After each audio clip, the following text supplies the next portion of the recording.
Барлықтарыңызға қайырлы күн. Мен бүгін сіздерге пеня, яғни өсім және оны есептеудің ең оңай тәсілін көрсеткім келеді.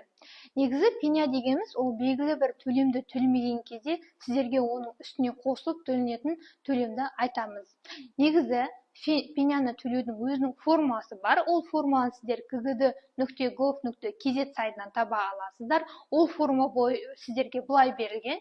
Яғни пеняны табу үшін P тең болады N сумма недоимки, көбейтесіздер R ставка рефинансирования, көбейтесіздер K коэффициент кратности, және көбейтесіздер D количество дней. Және осы төрт көрсеткішті көбейтесіздерде 365-ке бөлесіздер.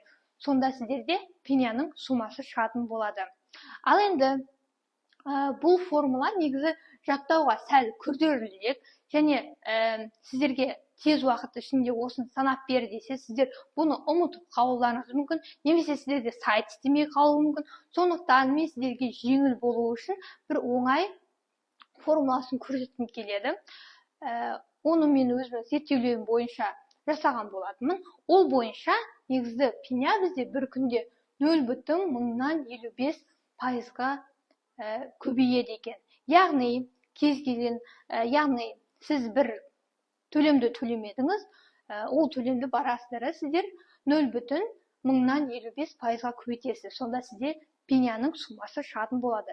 Сәйкесінше бір айда сіздерде 1,168%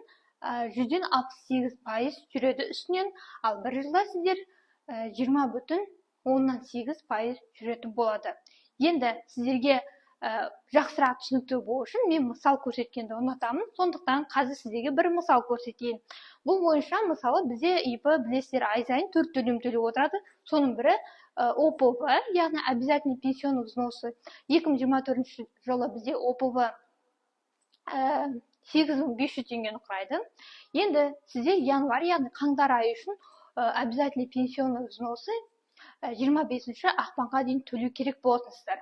Бірақ сіз оны төлеуді ұмытып кеттіңіздер, сіз оны 20 наурыз күні төледіңіздер. Яғни 24 күн просрочка кеттіңіздер. Осы 24 күнге сіздерге пеня жүретін болады.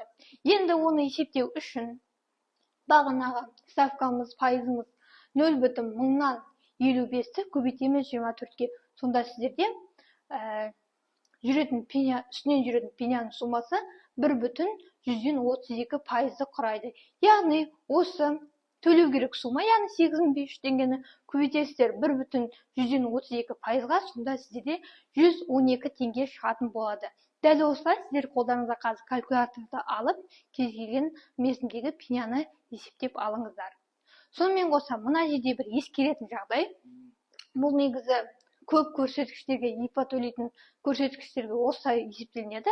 Бірақ сонымен қоса, егер толы төлейтін көрсеткіштер бар бізде, мысалы корпоративный подоходный налог болатын болса, онда бұл сумма мына жерде 112 теңге емес, ол 2 есе көп болады, яғни 224 теңгені құрайтын болады. Және де тағы бір айта кететін жағдай, пеня яғни өсім төлеген кезде үлкен жағына қарай жуықтап төлеңіздер. Мысалы, мына жерде 112 теңге шығатын болса, 120 теңге төлеңіздер, сол кезде сіздерге ыңғайлырақ болады. Енді осы видео ұнаған болса, лайк басыңыздар, сұрақтарыңызға комментарий қалдырыңыздар. Егер осы видео басқаларға пайдалы болуы мүмкін десеңіздер, басқа достарыңызбен, таныстарыңызбен, туыстарыңызбен бөлісіңіздер, және де каналға тіркеліңіздер. Назарларыңызға рахмет.